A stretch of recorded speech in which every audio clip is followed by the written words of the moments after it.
One আমালা সালিহান তারদাহু, আর আমাকে এমন আমল করার তৌফিক দাও যাতে তুমি খুশি হও।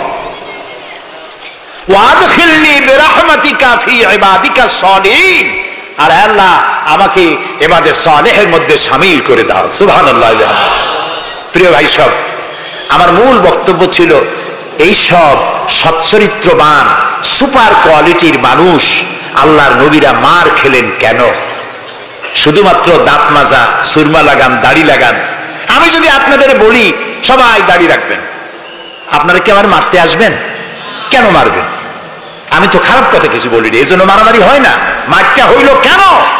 মার হয়েছে এই কারণে নবীরা বলেছেন লা ইলাহা ইল্লাল্লাহ, আল্লাহ ছাড়া কোনো ইলাহা নাই, আইনদাতা নাই, বিধানদাতা নাই, একমাত্র আইনদাতা তিনি। এখন আল্লাহর আইনটা কি সেটা আমাদেরকে বুঝতে হবে, সেটার দিকে আমি আগাচ্ছি ইনশাআল্লাহ। নবী করিম সাল্লাল্লাহু আলাইহি ওয়াসাল্লাম যখন এই কালিমার দাওয়াত দিলেন, মার শুরু হয়ে গেল। যারা এতদিন বলছিল আল আমিন, কি বলছিল রসুলকে?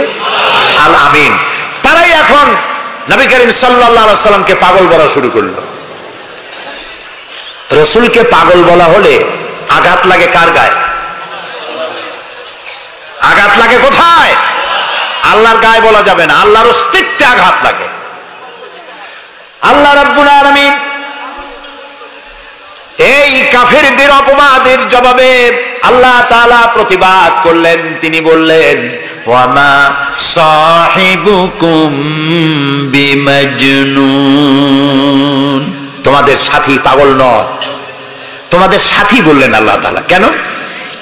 তোমরা তো এই লোককে হতে দেখেছো, তার শৈশব, কৈশোর, যৌবন, আর এই বয়স পর্যন্ত তোমরা তাকে চোখের সামনে দেখেছো।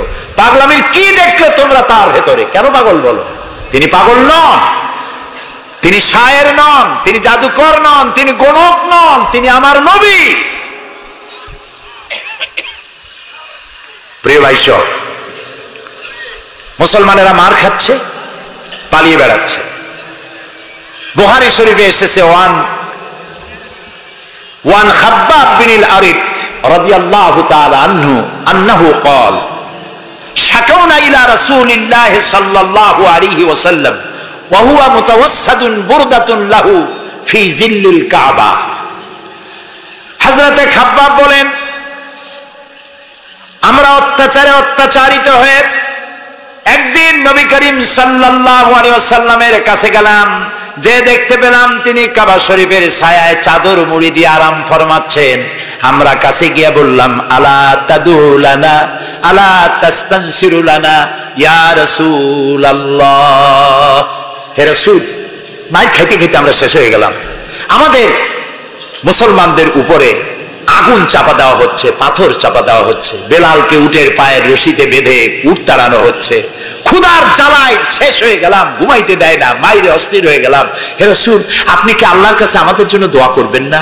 আপনি কি আমাদের জন্য আল্লাহর কাছে সাহায্য প্রার্থনা করবেন না? বুখারীর হাদিস।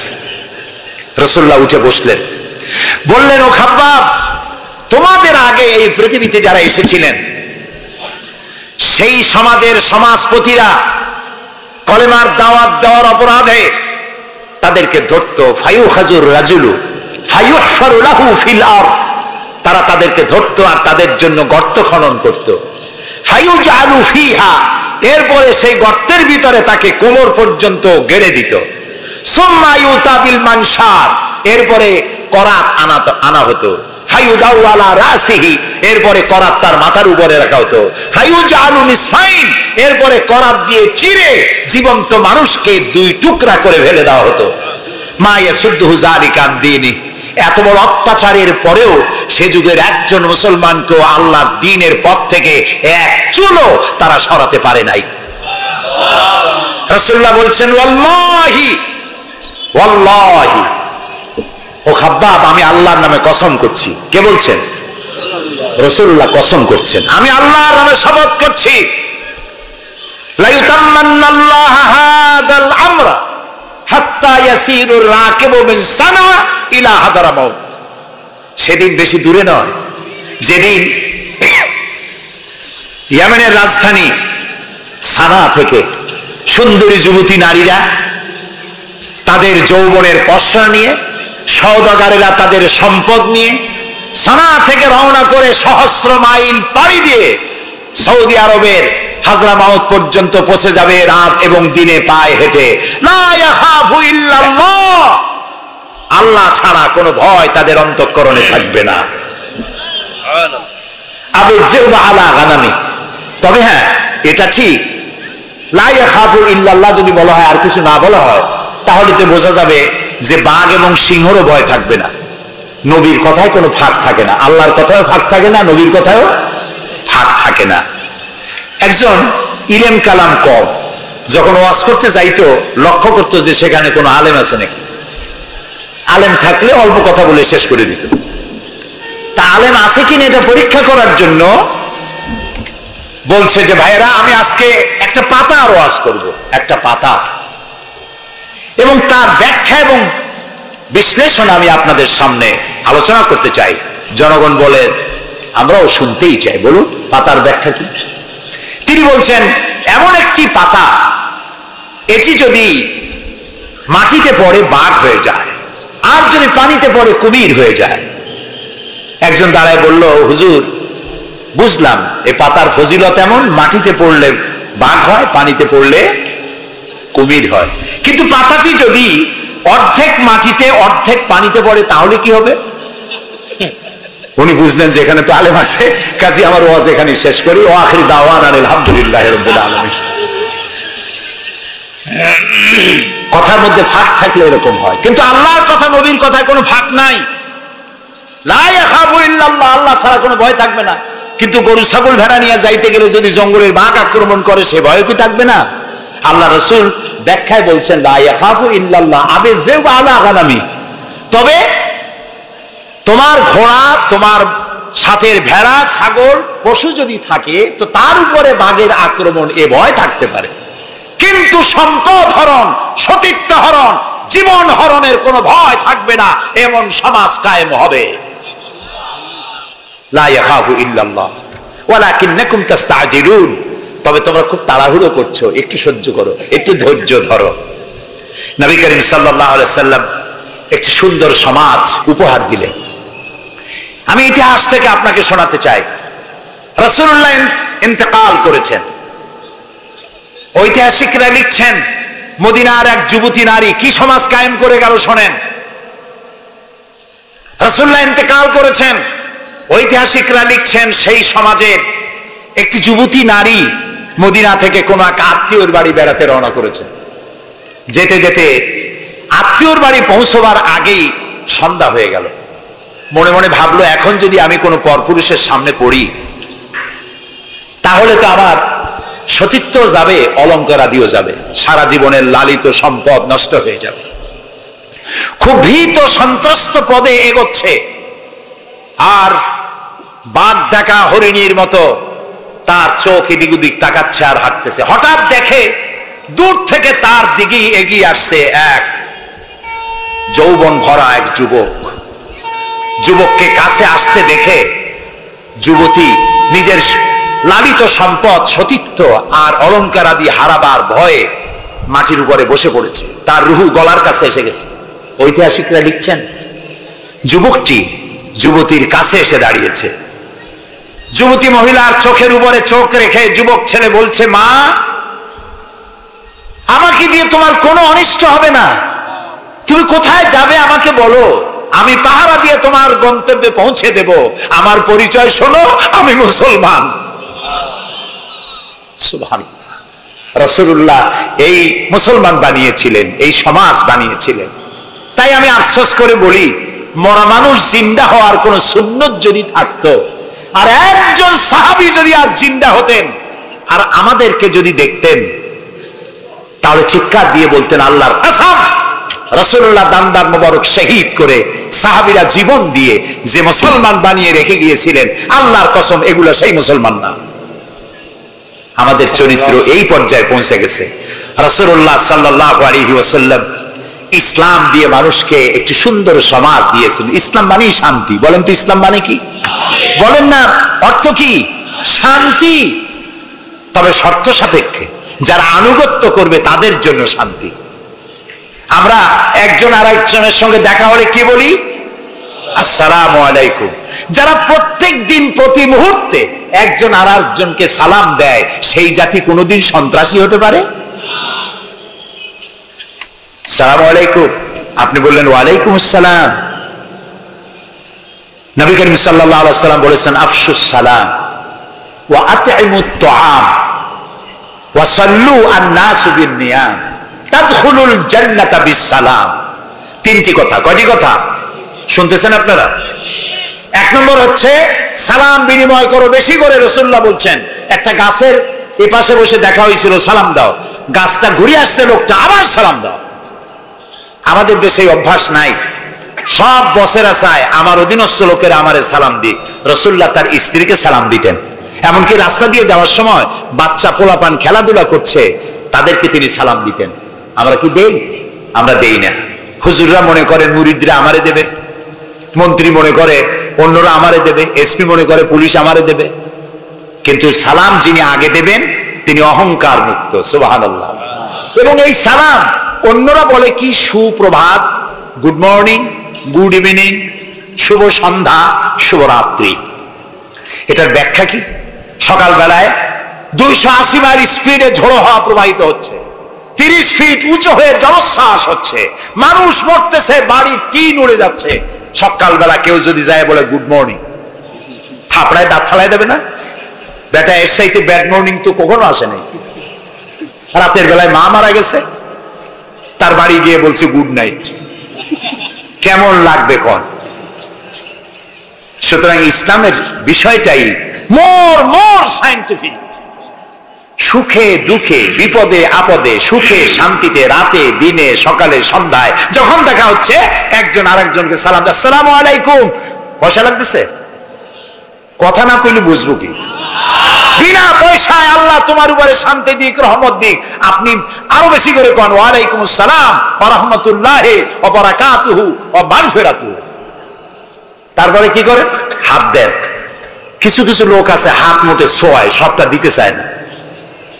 আবার হাতটা দিয়া এরকম ঝাঁকি ঝাঁকি করে, মনে করে যত ঝাঁকি তত নেকি। এটা কিন্তু একটা পাগলামি। জি, আপনি হাত নাচান কেন? ধরে রাখেন আর বলবেন ইয়াগফিরুল্লাহু লি ওয়া লাকুম। আল্লাহ তোমারও শান্তি দিক, আমারও শান্তি দিক। আল্লাহ তোমারও মাফ করুক, আমারও মাফ করুক। সুবহানাল্লাহ। সালাম দাও বেশি করে। কে বলতেছেন? আল্লাহ রাসূল। বাড়িতে যে সালাম দেবেন, বউরে সালাম দেবেন। আপনার স্ত্রী আপনার কৃতদাসী নয়, আপনার সমান অধিকার তা। আপনি সালাম দিবেন। ঘরের মধ্যে মুখ কালো করে ঢুকলেন, বউ কিছু কইল না, আপনিও কিছু কইলেন না, মনে হলো দুইজন বোবা। আপনি ঘরের মধ্যে প্রবেশ করতেছেন, আসসালামু আলাইকুম ওয়া রাহমাতুল্লাহ। গৃহবাসীরা তোমাদের উপরে আল্লাহর রহমত নাজিল হোক। সুবহানাল্লাহ বলবেন না? আজকেই এই আমল করবেন। বাড়ি যাইয়ে বউরে সালাম দেবেন। তবে যারাদের কোনোদিন দেওয়ার অভ্যাস নাই তাদের একটা সমস্যা হইতে পারে। হঠাৎ করে সালাম দিলে বউ মনে করবে কপালে দুঃখ আছে বুঝে আসছে, একটু বুঝাই বলে নেবেন।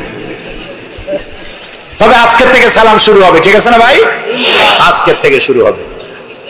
বাচ্চাকে বাড়ি থেকে বিদায় করছেন, স্কুলে যাচ্ছে, মা বাবা শিখায় বাই বাই, টাটা, যাই যাই, খাই খাই।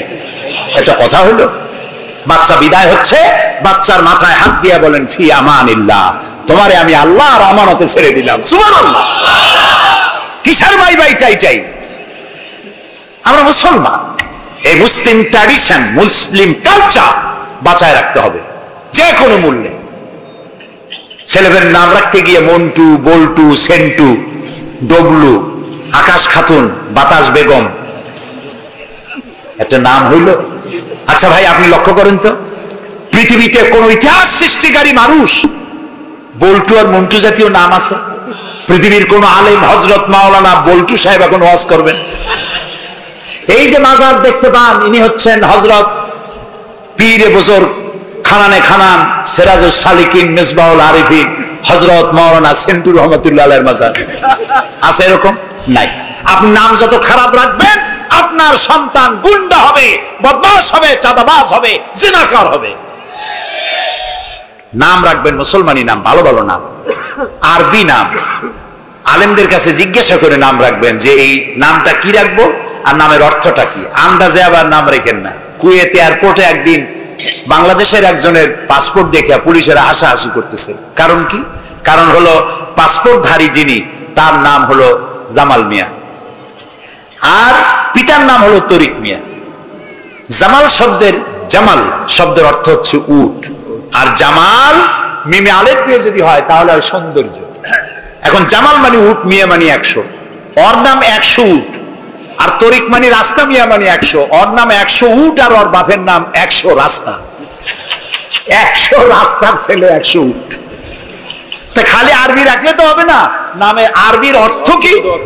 জি, অর্থবোধক নাম রাখতে হবে। তাহলে আমি বলতেছিলাম রাসূলুল্লাহর হাদিস, প্রথমে দিবেন সালাম, আফসুস সালাম ওয়া আতইমুত তাআম, গরিব মিসকিনদেরকে দাওয়াত করে খাওয়াবেন, বন্ধু বান্ধবদের দাওয়াত দিয়ে খাওয়াবেন। খাওয়া খাওয়াইতে কিন্তু মহব্বত বাড়ে, চক্ষু লজ্জার সৃষ্টি হয়। খালি অপরের পয়সা দিয়ে রিকশায় চড়বেন, রিকশায় 2 জন উঠলো, একজন নামে হেঁটে চলে গেল, একসাথে 2 জনে খাইলো, আরেকজনে খেলাল করতে করতে বাইরে গেল, পয়সাও দিল। এই চালাকি এক সময় ধরা পড়ে যায়। এই জন্য মানুষকে বাড়িতে দাওয়াত দিয়ে খাওয়ানো, রাসূলুল্লাহ বলেন দাওয়াত দিয়ে খাওয়াও। তাহাদ্দু তাহাব্বু, হাদিয়া দাও, মহব্বত বাড়বে। কারো অসুখ হয়েছে, তার বাড়িতে একটু আঙ্গুর নিয়ে যাও, একটু কমলা নিয়ে যাও। তোমার শত্রু যদি হয়, চক্ষু লজ্জার সৃষ্টি হয়ে যাবে। কান্নাহু ওয়ালিয়ুন হামিম, দেখা যাবে সে চরম দুশমন ছিল, সে তোমার বন্ধু হয়ে গেছে। সুবহানাল্লাহ বলেন না? ওয়াসাল্লু আন-নাসু বিন-নিয়াম। আর 3 নম্বরে, মানুষ যখন ঘুমায় থাকে তখন তুমি নামাজ পড়িও। কোন সময়? কোন তো? ও, তাও তো আপনারা জানেন, মধ্যরাতের পরে যখন মানুষেরা ঘুমায় থাকে তখন তুমি নামাজ পড়িও। এই রাত্রে কেন? কারণ মানুষের কাছে সব থেকে বড় ভালোবাসার সত্তাকে বলে আল্লাহ, তারপরে আল্লাহ রাসূল। এখন যাকে ভালোবাসি তার সাথে তো প্রেম করতে হবে। প্রেম কি নোটিশ দেওয়া হয়? SMS করে আজকাল হয়। কিন্তু ভালোবাসা বিজ্ঞাপন দিয়ে হয় না, মাইকিং করে হয় না। ভালোবাসা হয় কিসে? কন্ত প্রেম কিসে হয়? লজ্জা করে বলতে, করছেন তো এক সময়, গভীরে, রাতে, অন্ধকারে, একাকিত্বে ভালোবাসা হয়।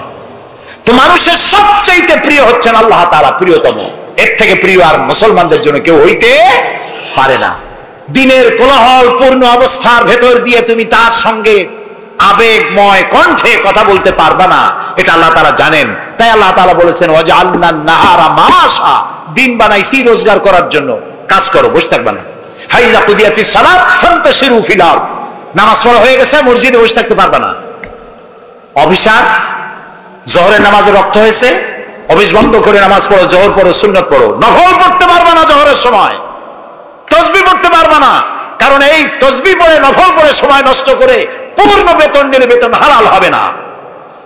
মেডিকেল নিয়ে সুস্থ মানুষ সেল্লা দিতে যাবা, পয়সা হারাম, নেক পয়সা হবে না, হালাল পয়সা কামাই দিতে হবে। সেল্লার নাম বললাম বলে তাবলিগী ভাইরা অসন্তুষ্ট হবেন না, একটা দৃষ্টান্ত দিলাম। আমি তাবলিগী ভাইদেরকে শ্রদ্ধা করি, সম্মান করি, তারাও দ্বীনের কাজ করছে। সুতরাং মসজিদের ভেতরে আপনি নামাজ পড়ে, আল্লাহ তাআলা বলছেন কি শোনেন, ফরজ, ফাইযা কুদিয়াতিস সালাত ফান্তাশিরু ফিল আরদ, নামাজ পড়া হয়ে গেছে, বেরিয়ে যাও। কোথায় যাও? দুনিয়ায় যাও, হাটে যাও, বাজারে যাও, কলেজে যাও, কারখানায় যাও, আদালতে যাও, শিক্ষা প্রতিষ্ঠানে যাও, চাষ করতে যাও। যাই কি করো? আবতাগু মিন ফাদলিল্লাহ, আর আমার রিজিক, আমি যে তোমারে অনুগ্রহ করেছি, রিজিক দিয়েছি, ওই রিজিক তালাশ করে আনো।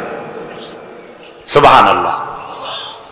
প্রিয় ভাই সব, হযরত ওমর রাদিয়াল্লাহু তাআলা আনহু মসজিদের ভিতরে দেখলেন কিছু লোক বসা, জোহরে দেখলেন, আসরে দেখলেন, মাগরিবে দেখলেন, এশায় দেখলেন। পরের দিন ফজরের সময় সেই একই জায়গায় কয়েকটা লোক, একই লোক দেখে জিজ্ঞেস করলেন, তোমরা কারা? বলল, নাহনু মুতাওয়াক্কিলিন, আমরা আল্লাহর উপরে ভরসা করি এবং আল্লাহর উপরে ভরসা করে এখানে জিকির আজগার করি। খাও কি? কয় যে আমাদের এই জিকির আজগার দেখে পাশের লোকেরা ভাত রাইন্দে আমাকে খাওয়ায়। রাসূলুল্লাহ বললেন, তোমরা তো মুতাওয়াক্কিলুন, তোমরা তো অন্যের উপরে নির্ভরশীল, আল্লাহর উপরে তো নির্ভরশীল তোমরা নও। শোনো, আগামীকাল এই জোহরের নামাজের পর যদি তোমাদেরকে এখানে বসা দেখি, ব্যাট মেরে মসজিদ থেকে বের করে দেব। মসজিদে নির্দিষ্ট সময় নামাজ পড়তে আসবে, বাকি সময় কাজ করতে হবে মানুষের জন্য, নিজের জন্য, জনগণের জন্য, রাষ্ট্রের জন্য। এর নাম ইসলাম। এর নাম কি? ইসলাম। বাস্তবমুখী, বৈরাগ্য নয়। আপনি দিন কায়েমের জন্য, আল্লাহর বেশি জিকির রাজগার করার জন্য জঙ্গলে যাবেন, লা রাহবানিয়াতা ফিল ইসলাম। ইসলামে বৈরাগ্যবাদকে সমর্থন করে না। এই তিনটি কাজ যে করবে, কয়টা কাজ? তিনটি। এই তিনটি কাজ যারা করবে, তাদখুলুল জান্নাতা বিসসালাম। আখরাজাহু মুসলিম। মুসলিম শরীফের হাদিস। রাসূলুল্লাহ বলেছেন, এই তিনটে কাম করো, শান্তির সাথে জান্নাতে চলে যাবে। তাহলে যে জাতির জীবন ব্যবস্থার নাম কি? ইসলাম। আর আমাদের নাম মুসলমান। সব জায়গায় কিন্তু শান্তি, দেখা হইলে সালাম। আল্লাহর নাম কি? শান্তি। আর আল্লাহর এক নাম কি? সালাম আছেন আল্লাহর নাম, আল্লাহর নাম শান্তি। তারপরে নামাজ পড়ে শেষ করার পরই ডান দিকে বাম দিকে কি বলি? নামাজ পড়েও বলি আসসালামু আলাইকুম ওয়া রাহমাতুল্লাহ। জীবনের শেষ নামাজ কোনটা? জানাজা। তার শেষ কথা কি? আসসালামু আলাইকুম ওয়া রাহমাতুল্লাহ। এরপরে মুমিনদের লাস্ট ডেস্টিনেশন দারাকা দারাস সালাম। শেষ জায়গা কোথায়? জান্নাত। এই যাদের ধর্ম, এই যাদের দ্বীন, এই যাদের জীবন ব্যবস্থা, সেখানে আল্লাহর আইন প্রতিষ্ঠার নামে বোমা মারা লাগবে? জবাব দেন। সন্ত্রাসী তৎপরতা করা লাগবে? কোন নবী, কোন রাসূল সন্ত্রাসী তৎপরতা চালিয়েছেন, মানুষ হত্যা করেছেন, এর কোন নজির আছে পৃথিবীতে? আছে? পৃথিবীতে নাই।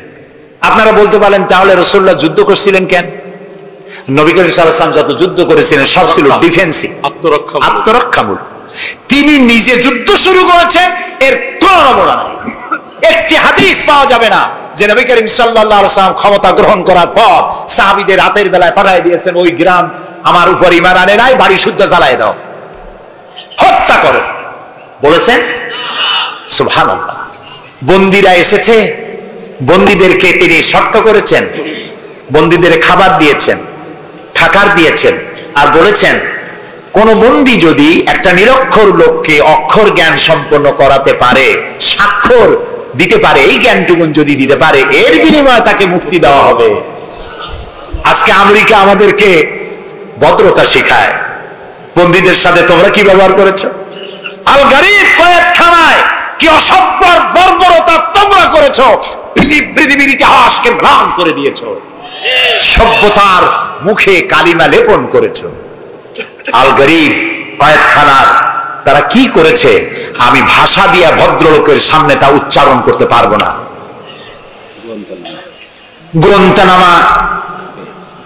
গোয়েন্তানামা বেতে, যেটা পৃথিবীর নরক বলা যায়, পৃথিবীর জাহান্নাম, মুসলমান কয়েদিদের সামনে কোরআন শরীফ খুলে কোরআনের উপরে পেশাব করেছে তারা। একজন মুসলমান হাত পা বাঁধা, তার সামনে কোরআনে পেশাব করলে তার অবস্থাটা কি হয়? সে তো আত্মহত্যা করতে চায়, তখন আমার জীবন চলে যাক, কোরআনের অমর্যাদা তো সহ্য করা যায় না। তোমরা তাই করেছো। তোমরা ইরাকে 70 বছরের বৃদ্ধা নারীকে দুই পার দুই হাতের উপরে ভর করে গাধার মতো বানাইয়া তার পিঠের উপরে তোমরা চড়ে বাজারে বাজারে ঘুরেছো। তোমরা সেই জাতি, তোমরা নারীত্বের অমর্যাদা করেছো, মনুষ্যত্বের অমর্যাদা করেছো। বাংলাদেশকে গণতন্ত্র শিক্ষা দেওয়ার জন্য তোমাদের আসার কোন জরুরত নাই। গণতন্ত্র আমাদের কাছ থেকে শিখে যাও, সভ্যতা ভদ্রতা আমার দেশ থেকে শিখে যাও। তোমরা সাম্প্রদায়িক সম্প্রীতির কথা বলো, আমার দেশ থেকে শেখো। আমার দেশের হিন্দুরা রোজার মাসে মসজিদের পাশে যত মণ্ডপ ছিল, মাগরিবের আজানের সময় কেউ ঢোল বাজায় নাই, মাইক বাজায় নাই, ঠিক না? আমার দেশের মুসলমানেরা তাদের সারাদিন রোজা রেখে তাদের গান বাজনা চিৎকারে গান অস্থির হয়েছে, কিন্তু কেউ যে বলে নাই যে ঢোল বাজাইতে পারবা না, গান গাইতে পারবা না, বলেছে কেউ? সাম্প্রদায়িক সম্প্রীতি এখানে তোমরা খুঁজে বেড়াও, যেখানে সম্প্রীতি নাই। কোথায় সাম্প্রদায়িক সম্প্রীতি নাই? সব জায়গায় সাম্প্রদায়িক সম্প্রীতি। সব থেকে পৃথিবীর মধ্যে বাংলাদেশে সাম্প্রদায়িক সম্প্রীতি সব থেকে বেশি। দেশের বদনাম বিদেশে গিয়ে এত বলে মানুষ, চিন্তা করতেও কষ্ট হয়। এখন ধোঁয়া তুলেছে দ্রব্য মূল্যের জ্বালায় বাংলাদেশ নাকি শেষ। আচ্ছা ভাইরা, দ্রব্য মূল্য পৃথিবীতে কোথায় না বেড়েছে? তবে আমাকে বলতে হবে, দ্রব্য মূল্যের বাড়ত কারণে বরিশালে না খাইয়া মরছে কয়জন? আমি আপনার কাছে হিসাব চাই, বলেন। মরেছে একজনও? বাংলাদেশে মরছে একজনও? দ্রব্য মূল্য বাড়তে পারে, কিন্তু ক্রয় ক্ষমতাও তো বেড়েছে মানুষের, আলহামদুলিল্লাহ বলেন। আমি তো সেদিন আমার পিরোজপুরে দেখলাম এক রিক্সাওয়ালা, তার বাড়িতে শামিয়ানা টানানো। আমি জিজ্ঞেস করলাম, এই বাড়িতে কি বিয়ে নাকি? বললো যে একটা রিক্সাওয়ালা অমুক, তারা চিনলাম, তার বাড়িতে বিয়া। সে বিবাহের জন্য পাড়েরহাট বাজার থেকে, ডেকোরেটর থেকে চেয়ার ভাড়া করে এনেছে, শামিয়ানা এনেছে, সেজন্য ধার কর্য করতে হয়নি, সে পয়সা পেয়েছে, তার কাছে পয়সা আছে।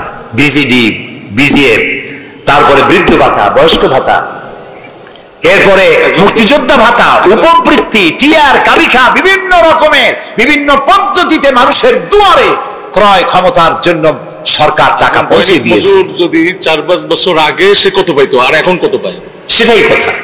1 টাকা যখন চাউলের শেষ ছিল তখন মানুষ না খেয়ে মরতো, এখন 20-22 টাকা, তাতে না খেয়ে মরছে না। আলহামদুলিল্লাহ বলে, আলহামদুলিল্লাহ বলে। সুতরাং এই সব বাজে কথা বলে মানুষকে বিভ্রান্ত করার কোনো সুযোগ নাই। যাক, এটা আমার পয়েন্ট না। আমার পয়েন্ট ছিল, আল্লাহর আইন প্রতিষ্ঠার জন্য বোমা মারা, সন্ত্রাসী তৎপরতার কোনো সুযোগ নাই। আজকে যারা বোমা মারতেছে, এই যে ঝালকাঠি মারলো না, কয়জন মারছে? 2 জন। যেটা মারলো, এইখানে বসে তারে পুলিশে ইন্ট্রোগেশন করতেছিল। ইন্ট্রোগেট করার সময় তারে জিজ্ঞেস করলো, তুমি মারলা কেন? কয় যে আমি আল্লাহর আইন প্রতিষ্ঠা করতে চাই, সে আল্লাহর আইনের বিরুদ্ধে অবস্থান নিয়েছে, বিচার করে, সেই জন্য তারে মারছি। আচ্ছা, বিচারকরা কি আইন তৈরি করে? জবাব না দিলে বুঝবো কি আমি? আপনারা সবাই শিক্ষিত, সিটি কর্পোরেশনের লোক, জবাব দিবেন ঠাস ঠাস করে পুরুষের মতো। বিচারকরা আইন বানায়?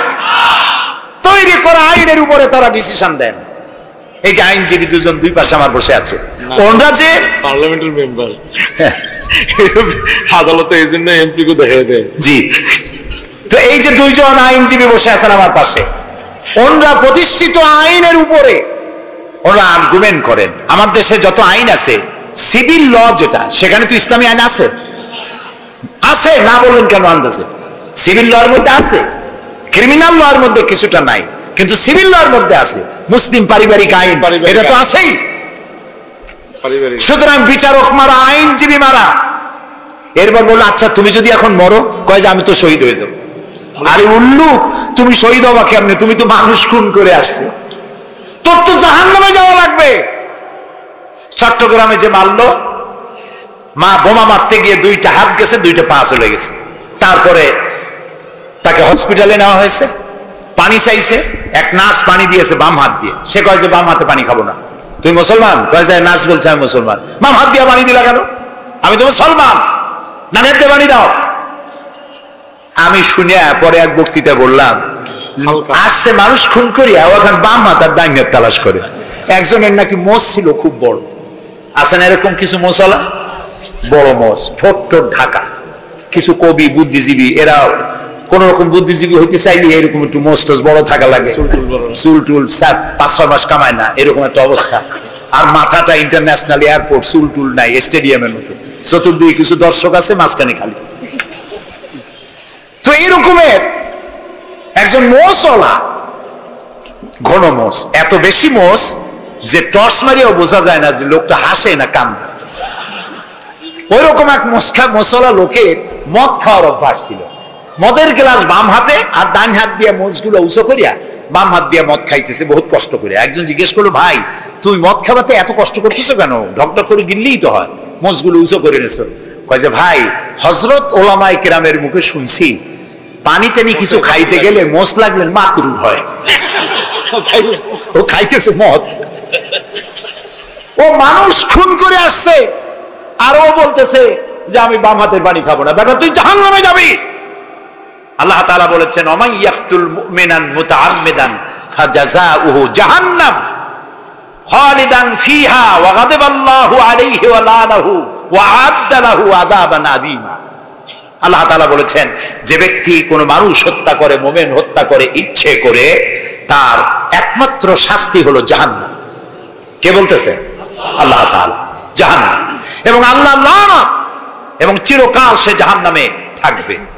আল্লাহ তাআলা আরো বলছেন, ওমান কাতালা নাফসান বিগাইরি নাফসিন আও ফাসাদিন ফিল আরদ ফাকান্নামা কাতালান নাসা জামিআ। যদি বিচারকরা বিচারের মাধ্যমে কাউকে মৃত্যুদণ্ড না দেয়, এরকম কোন মানুষকে কেউ যদি হত্যা করে, সে একটি মানুষ হত্যা করলো না, সেজন্য বিশ্বের সমগ্র মানব গোষ্ঠীকে হত্যা করলো। একটা মানুষ হত্যা করার অপরাধ হচ্ছে বিশ্বের সব মানুষ হত্যা করার সমান। ওয়ামান আহিয়াহা, আর কেউ যদি একটি মানুষকে বেঁচে থাকার সুযোগ করে দিল, ফাকান্নামা আহিয়ান নাসা জামিআ, সেজন্য সারা পৃথিবীর মানুষগুলিকে বেঁচে থাকার জন্য সুযোগ করে দিল। যারা মানুষ হত্যা করে তাদের শাস্তি কি? আল্লাহ তাআলা বলছেন, ইন্নামা জাযাউল লাযীনা ইউহারিবুনাল্লাহ ওয়া রাসূলাহু ওয়া ইয়াসআউনা ফিল আরদি ফাসাদান, যারা আল্লাহর এই জমিনে বিপর্যয় সৃষ্টি করতে চায়, সন্ত্রাস সৃষ্টি করতে চায়, তাদের জন্য 4 প্রকার শাস্তি। কয় প্রকার শাস্তি? কে বলতেছে? যারা বোমা মারে, যারা গ্রেনেড হামলা করে, যারা মানুষ হত্যা করে, যারা শান্তিপূর্ণ সমাজের উপরে সমাজকে বিশৃঙ্খলা সৃষ্টি করতে চায়, আল্লাহ তাআলা তাদের জন্য 4 প্রকারের শাস্তি নির্ধারণ করেছেন।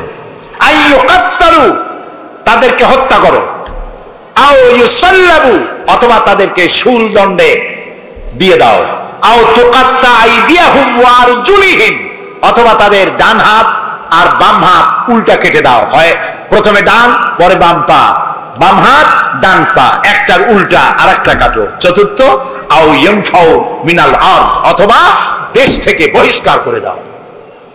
সুতরাং আজকে যারা সন্ত্রাসী তৎপরতা চালাচ্ছে, তাদের সাথে ইসলামের কোনো সম্পর্ক নাই। পত্রিকার মাধ্যমে এক শ্রেণীর, সাংবাদিকতার মাধ্যমে এক শ্রেণীর ধর্মনিরপেক্ষ রাজনীতিবিদরা এই সমস্ত সন্ত্রাসের দোষ আলেমদের মাথায় উঠায় দিতে চেয়েছিল। আল্লাহ আমাদের রক্ষা করেছেন, আলহামদুলিল্লাহ। বাংলাদেশের সমস্ত মসজিদ, মাদ্রাসার ইমাম, শিক্ষক, আলেম, ওলামা, পীর, বুজুর্গ সব ময়দানে নেমে পড়ে প্রতিবাদ জানিয়েছে, ইসলামের সাথে এর কোনো সম্পর্ক নাই, সম্পর্ক থাকতে পারে না। বিদায় হজে শুনতেছেন, নবী করিম সাল্লাল্লাহু আলাইহি ওয়াসাল্লাম বক্তব্য রাখছেন। বিদায় হজে নবী করিম সাল্লাল্লাহু আলাইহি ওয়াসাল্লাম বললেন, ও সাহাবীরা, আজকের কোন দিন? তারা বললেন, আজকে 9 জিলহজ, ইয়াউমে আরাফা। এটা কি মাস? তারা বললেন, জিলহিজ্জা, এটা জিলহজ মাস। যে ঘর তোমরা তওয়াফ করে, এই ঘরটা কার? সাহাবীরা বললেন, এটা আল্লাহর ঘর। নবী করিম সাল্লাল্লাহু আলাইহি ওয়াসাল্লাম বললেন, আজকের দিন, আরাফাতের দিন যেমন পবিত্র, আজকের মাস যেমন পবিত্র, আল্লাহর ঘর যেমন পবিত্র, তোমাদের একের রক্ত আরেকজনের কাছে সেই রকম পবিত্র। সুবহানাল্লাহ বলেন। রাসূলুল্লাহ বলছেন, একটি মানুষ হত্যা করা কত বড় অপরাধ শোনো। গোটা বিশ্ব ধ্বংস হয়ে যাওয়া আল্লাহর কাছে সহজ, একটা মানুষ হত্যা করা এর থেকে বেশি কঠিন আল্লাহর কাছে। এবং কিয়ামতের দিন আল্লাহ সর্বপ্রথম হত্যার বিচার করবেন। কাবিল আর হাবিলের বিচার দিয়া রক্তের বিচার শুরু হবে সর্বপ্রথম। সুতরাং হত্যা করা সন্ত্রাসবাদীদেরকে আপনারা ধরিয়ে দেবেন। জেএমবি নামে, জিহাদের নামে যারা কলঙ্ক সৃষ্টি করেছে ইসলামের, তাদের ব্যাপারে কোনো ছাড় দেওয়া যাবে না। সুইসাইড করা, এইভাবে আত্মঘাতী বোমা ছেড়ে দিয়ে যারা মৃত্যুবরণ করে, তাদের ব্যাপারে আল্লাহ তাআলা বলেছেন, ওয়ালা তাকতুলু আনফুসাকুম, তোমরা আত্মহত্যা করো না। আত্মহত্যা করা হারাম। আত্মহত্যা করা কি? আত্মহত্যাকারীদের জানাজা নাই, গোসল নাই, কাফন নাই, জানাজা নাই। আত্মহত্যা যারা করবে, কিয়ামতের দিন আল্লাহর জান্নাত হারাম, চিরকাল জাহান্নামে থাকতে হবে। অস্ত্র দিয়ে আত্মহত্যা করবে, সেই অস্ত্র দিয়ে নাকি বিচার হবে? জি, যে অস্ত্র দিয়ে আত্মহত্যা, আপনি তো হাদিসও জানেন। রাসূলুল্লাহ বলেছেন যেটা দিয়ে সে নিজেকে হত্যা করবে, ওই অস্ত্র দিয়ে তাকেও সে নিজেকে নিজে ওইটা দিয়ে আত্মহত্যা করতেই থাকবে কিয়ামতের দিন। বলেন নাউযুবিল্লাহ। প্রিয় ভাই সব, আমি ইসলাম আপনাদের সামনে বুঝাচ্ছিলাম। মারামারি কাটাকাটির মধ্য দিয়ে ইসলাম আসে নাই। ইসলাম এসেছে ভালোবাসা, আন্তরিকতা, প্রেম, উদারতা, ঔদার্য, মহব্বত আর রাসূলের অনুপম চরিত্র মাধুর্যের মধ্য দিয়ে ইসলাম প্রতিষ্ঠিত হয়েছে। এর থেকে শান্তির ধর্ম, এর থেকে ভালো জীবন ব্যবস্থা, এর থেকে সায়েন্টিফিক জীবন ব্যবস্থা পৃথিবীতে আর নাই।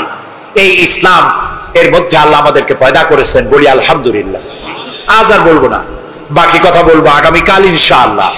আর ঢাকা থেকে কয়েকটা লাইব্রেরি, মোবাইল লাইব্রেরি এসছে, এখানে বইপত্র পাওয়া যায়। বিশেষ করে যে কোরআনের তাফসীর আমি করতেছি, এতক্ষণ কোরআনের ব্যাখ্যাই বলেছি। এই কোরআন শরীফের বাংলা অনুবাদ আল কোরআন একাডেমি লন্ডন ওরা করেছে 750 পৃষ্ঠা কোরআনে কারীম, একদিকে আরবি আর একদিকে বাংলা, সুন্দর সহজ সাবলীল অর্থ করা। এটি মাত্র 120 টাকা হাদিয়ায় তারা দেয়। এটি ছাপা খরচ না, শুধু মানুষেরা বেশি করে জানুক সেই জন্য তারা বিতরণ করছে। আপনারা নেওয়ার সময়, যাওয়ার সময় নিয়ে যাবেন। আর তাফসীর জানার জন্য তাফহিমুল কোরআন, বর্তমান বিশ্বের শ্রেষ্ঠ তাফসীর তাফহিমুল কোরআন পড়ার আহ্বান জানাচ্ছি। এখন মোনাজাত হবে। আগামীকাল আপনারা আপনাদের ভাই, আত্মীয় স্বজন সবাইকে নিয়ে আসবেন, যাতে ইসলাম কি তার ব্যাখ্যা পূর্ণাঙ্গভাবে আমরা জানতে পারি। 19 নম্বর আয়াত সূরা আলে ইমরানের ব্যাখ্যা কালকে দেওয়া হবে। ربنا ظلمنا أنفسنا وإن لم تغفر لنا وترحمنا لنكونن من الخاسرين। আয় আল্লাহ তাআলা, হাজার হাজার মুসলমান নরনারী দীর্ঘক্ষণ ধরে তোমার কোরআনের কথা শুনেছি, নবীর কথা শুনেছি। আল্লাহ তাআলা মেহেরবানি করে আমাদের জিন্দেগীর গুনাহ খাতাকে মাফ করে দাও রব্বুল আলামিন। तमाम পৃথিবীর মাটির নিচে যত মুমিন মুমিনাত শুয়ে আছে তাদেরকে ক্ষমা করে দাও আল্লাহ তাআলা। আমাদের প্রিয় জন্মভূমি বাংলাদেশের উপরে তোমার রহমত নাজিল করো।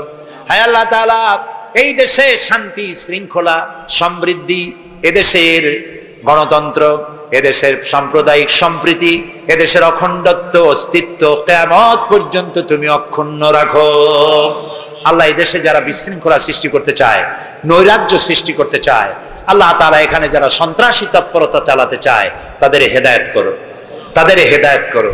হেদায়েত যদি ওদের নসিবে না থাকে, তাহলে এই দুষ্টদের হাত থেকে, এই দুষ্ট রাহু এর থেকে আল্লাহ তাআলা এদের কবল থেকে, এদের খপ্পর থেকে, এদের ষড়যন্ত্র থেকে, এদের চক্রান্ত থেকে 56,000 বর্গ মাইলের এই ছোট্ট দেশ আর এই 14-15 কোটি মানুষকে আল্লাহ তুমি রক্ষা।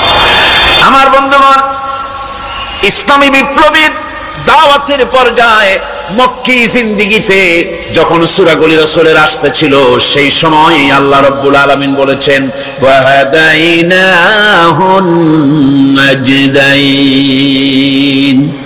আমি কি উভয় স্পষ্ট পথ তাদেরকে দেখায় দেই নাই? উভয় স্পষ্ট পথ তাদেরকে দেখানো হয়েছে। ফালাকতাহামাল আকাবাতা ওয়া মা আদরাকা মাল আকাবা ফাক্কু রাকাবা। তুমি কি জানো, তারা আসল কথা হলো তারা সেই দুর্গম বন্ধুর ঘাঁটিটি অতিক্রম করতে চায় না। তুমি কি জানো সেই বন্ধুর দুর্গম ঘাঁটিটি কি? তা হচ্ছে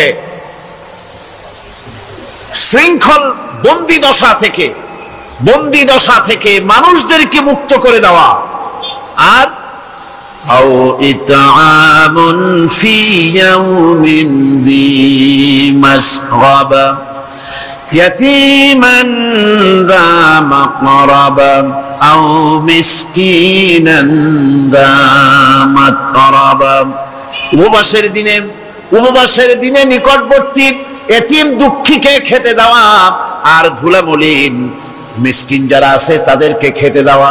যাদের পেটে খাবার নাই, ক্ষুধার দিনে খুঁজে খুঁজে তাদেরকে খাবার দেওয়া। এই সমস্ত কাজ যারা করবে, আল্লাহ রাব্বুল আলামিন তাদের সম্পর্কে বলেছেন উলাইকা আসহাবুল মাইমানা।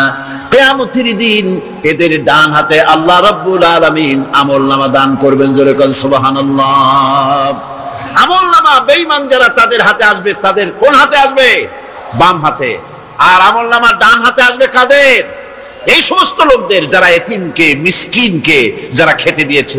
আর খেতে দিয়ে, এতিম মিসকিনদেরকে খেতে দিয়ে তারপরে এর দ্বারা তাদেরকে কোনো খোটা দেয় নাই। তাদেরকে কেন খাওয়াস? কোরআনে কারীম বলছে وَيُطْعِمُونَ الطَّعَامَ عَلَى حُبِّهِ مِسْكِينًا وَيَتِيمًا وَأَسِيرًا। আল্লাহর সৎ লোকেরা আল্লাহর ভালোবাসায় উদ্বুদ্ধ হয়ে খাবার খাওয়ায় মিসকিনদেরকে, এতিমদেরকে। আর তারা বলে إنما نطعمكم لوجه الله لا نريد منكم جزاء ولا شكورا। আমরা যে তোমাদের খাইতে দিলাম, এ খাওয়াচ্ছি শুধুমাত্র আল্লাহকে খুশি করার জন্য। কারে খুশি করার জন্য? আল্লাহরে খুশি করার জন্য। এই খাবারের ব্যাপারে তোমাদের কাছ থেকে কোনো কৃতজ্ঞতা চাই না। যেটা করি সেটা আল্লাহর জন্যই করি, আল্লাহকে খুশি করার জন্য। সুতরাং না কৃতজ্ঞতা চাই, না এর দ্বারা কোনো বিনিময় চাই। আল্লাহ রাব্বুল আলামিন এতিমের মাল সম্পদ আত্মসাৎ করার ব্যাপারে কঠোরভাবে নিষেধ ঘোষণা করেছেন। এতিমের মাল সম্পদ যেন আত্মসাৎ করো না। কোরআনে কারিমে স্পষ্ট ভাষায় বলা হয়েছে, وَآتُوا الْيَتَامَى أَمْوَالَهُمْ وَلَا تَبَدَّلُوا الْخَبِيثَ بِالطَّيِّبِ। এতিমের মাল ধন সম্পত্তি যথাযথভাবে তাদের হাতে ফিরিয়ে দাও। وَلَا تَبَدَّلُوا الْخَبِيثَ بِالطَّيِّبِ, আর তাদের ভালো মালগুলি তোমার খারাপ মাল দিয়া বদলাইয়া দিও না। ولا تأكلوا أموالهم إلى أموالكم إنه كان حوبا كبيرا। আর তাদের সম্পদ তোমাদের সম্পদের সাথে যেন মিশাইয়া হজম করে ফেলে দিও না। এটা অত্যন্ত মস্ত বড় গুনাহ। এ কাজ তোমরা করবে না। এতিমের ধন সম্পত্তি সাধারণত মামা এবং চাচাদের হাতে থাকে, ঠিক কিনা? কথা বোঝেন কিনা? এতিমের সম্পদ থাকে তাদের কাছে।